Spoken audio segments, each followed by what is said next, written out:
Recentemente, a China mandou seus bancos venderem títulos do Tesouro dos Estados Unidos.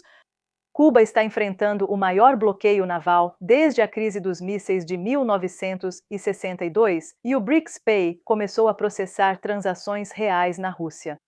A China acabou de apoiar a Índia para um assento permanente no Conselho de Segurança das Nações Unidas, encerrando décadas de rivalidade estratégica. Se você acha que a velha ordem mundial ainda manda, não está prestando atenção. Eu sou Anastácia e aqui no Think BRICS nós explicamos o que as manchetes não contam para você. Por anos, mostramos como o sistema do dólar prende as nações em ciclos de dívida e dependência. A grande mídia mostra o drama, nós mostramos a verdadeira mudança que está acontecendo agora. Hoje, vamos analisar 4 notícias fundamentais recentes sobre os BRICS. Primeiro, a reunião do Sherpa dos BRICS da Índia e o lançamento do BRICS Pay, o sistema de pagamento que contorna completamente o SWIFT e o controle do dólar.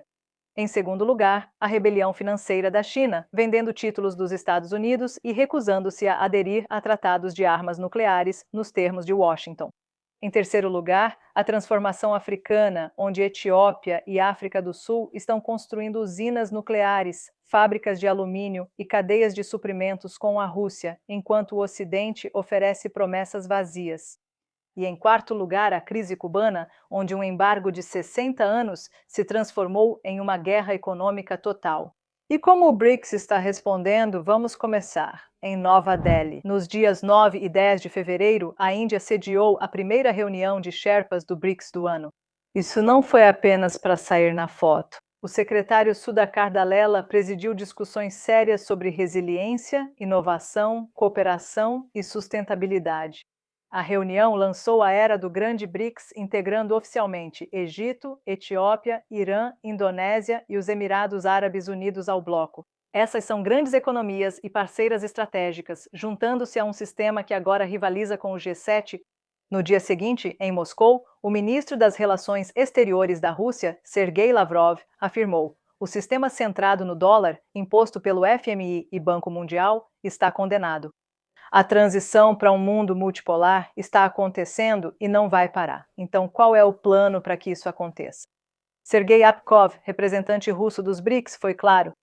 Sistemas de liquidação independentes, uma bolsa de grãos dos BRICS e novos programas de investimento.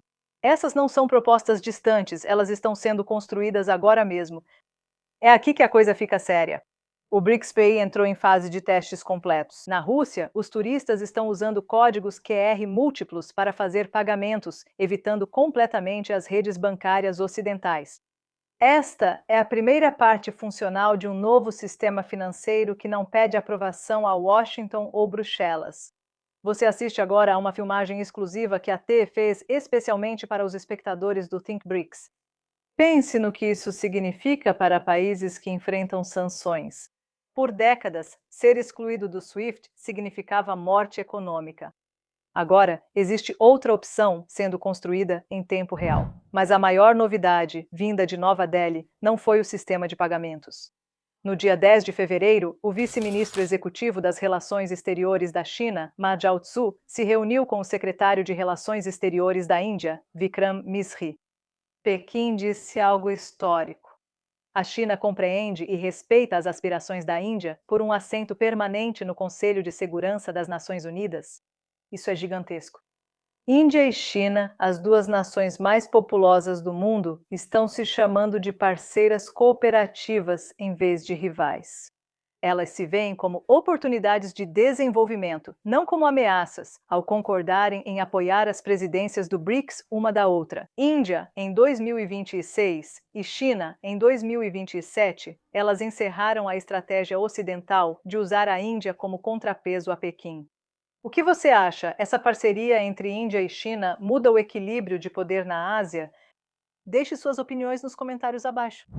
Agora vamos falar sobre o que a China está fazendo nas frentes financeira e militar. No dia 9 de fevereiro, os reguladores chineses instruíram os bancos domésticos a reduzir suas participações em títulos do governo dos Estados Unidos. Eles citaram concentração, risco e a volatilidade dos mercados de dívida dos Estados Unidos. Tradução: A China está orientando suas instituições financeiras a parar de financiar o déficit dos Estados Unidos. A reação dos mercados foi imediata. Os rendimentos dos títulos subiram. O índice do dólar americano caiu quase 1%, atingindo o menor nível em 4 anos.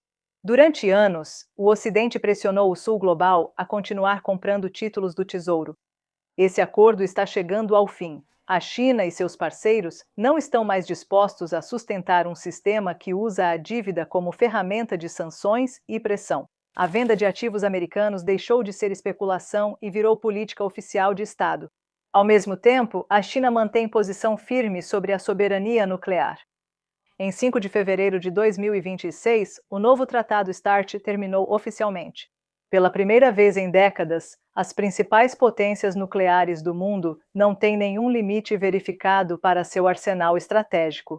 Washington pressiona a China para aderir a novo acordo de controle de armas. Pequim se recusa. Por quê? Porque as reservas nucleares da China são apenas 11 a 12% do que os Estados Unidos ou a Rússia possuem.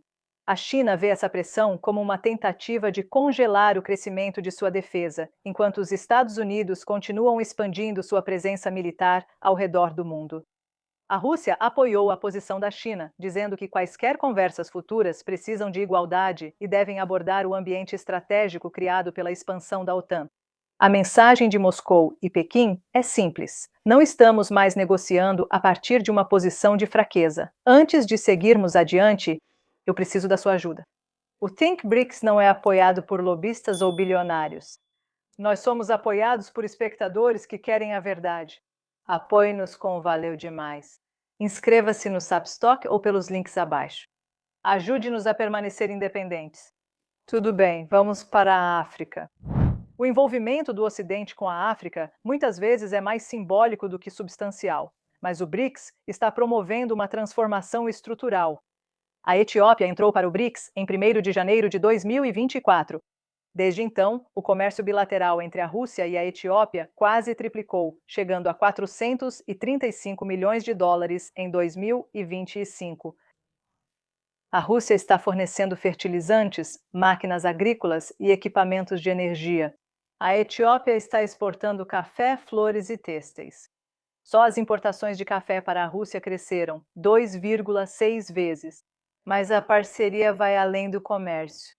Rosatom está conduzindo um estudo para a primeira usina nuclear da Etiópia. Isso vai transformar a capacidade industrial do país desde a base. Empresas de tecnologia russas como Wilburys, a Amazon russa, estão entrando no mercado etíope com o apoio do Fundo Soberano da Etiópia. Acordos foram assinados com a Rusal para construir uma fábrica de alumínio, criando empregos de alto valor e autossuficiência industrial. Mas nem tudo são boas notícias. Em 7 de fevereiro, a Etiópia acusou a Eritreia de agressão direta e de ocupar territórios fronteiriços. A disputa gira em torno do acesso ao Mar Vermelho. Essas tensões são um teste crucial para a estrutura ampliada do BRICS. Será que o bloco conseguirá mediar conflitos regionais?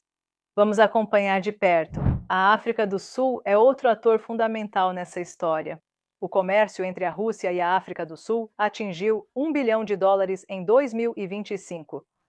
Rotas diretas de transporte marítimo foram reintroduzidas pela primeira vez em 30 anos. O investimento russo está fluindo para o refino de gás, gestão de resíduos nucleares e até mesmo para a produção de vinho. Os vinhos sul-africanos estão substituindo as marcas europeias nas prateleiras russas. Enquanto os Estados Unidos fazem cortes profundos na ajuda, os países do BRICS estão fornecendo tecnologia climática, energia solar e inteligência artificial para a gestão de desastres. A Rússia e os países africanos estão preparando um novo plano de ação para 2026 a 2029, com foco em segurança e trabalho humanitário. A diferença é clara. O BRICS trata os países africanos como iguais soberanos, não como beneficiários de ajuda. Você acha que o futuro da África está com o BRICS ou com o Ocidente? Me conte nos comentários. Não podemos nos considerar livres enquanto o povo da Palestina, de Cuba, do Sudão, do Saara Ocidental e de outros lugares sofrerem ocupação, opressão e guerra. Agora vamos falar sobre Cuba, porque é aqui que o verdadeiro caráter da hegemonia ocidental se torna visível em 2026. Os Estados Unidos transformaram seu embargo de 60 anos em uma guerra econômica em grande escala.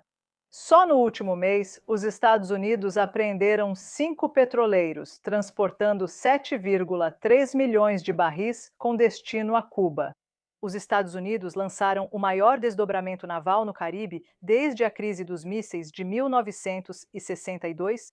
Drones estão monitorando os petroleiros mexicanos. Washington está ameaçando impor tarifas a qualquer país que forneça petróleo para Havana. O custo humano é assustador. Os cubanos estão enfrentando apagões de 20 horas, hospitais estão funcionando sem remédios e 69% dos medicamentos essenciais desapareceram. Isso é punição coletiva em escala nacional. Mas Cuba não está sozinha. Cuba é um país parceiro dos BRICS. Agora, a China está instalando parques solares por toda a ilha, com 35 megawatts já em operação e mais 85 previstos para este trimestre. Companhias aéreas russas como Nordwind e Rossia estão mantendo as rotas aéreas abertas, apesar do bloqueio energético. A parceria estratégica Rússia-Brasil está desenvolvendo uma rede de fertilizantes e alimentos que beneficia o sul global como um todo, incluindo Cuba. O BRICS está construindo cadeias de suprimentos que não dependem da aprovação do Ocidente. A mensagem é clara: a era em que os Estados Unidos decidem quais nações podem participar da economia global está chegando ao fim. Tudo isso se resume à reunião de Sherpas em Nova Delhi. A implementação do BRICS Pay, a guinada financeira da China, a transformação que está acontecendo em toda a África e a resistência em Cuba são todas partes da mesma história. Um novo sistema está sendo construído. Os BRICS agora representam cerca de 35 a 40% do PIB global em paridade de poder de compra. Paridade à frente dos países do G7, que tem cerca de 28 a 30% e representa pouco mais de 40% da população mundial. A Etiópia aposta no futuro nuclear, Índia e China estabilizam o centro da Ásia, Brasil e Rússia asseguram os sistemas alimentares globais. Essas nações estão escolhendo a soberania em vez da hegemonia. O Ocidente ainda possui ferramentas coercitivas. Sanções, bloqueios e pressão financeira continuam no manual, mas essas ferramentas estão perdendo força à medida que os Sherpas do BRICS continuam seu trabalho até 2026. Eles estão construindo um mundo onde a pressão ocidental não tem mais o poder de causar fome, silenciar ou impedir o progresso da maioria global. A transição não está por vir, ela já chegou. A questão é quão rápido a velha ordem vai perceber que não detém mais as chaves. Obrigada por assistir.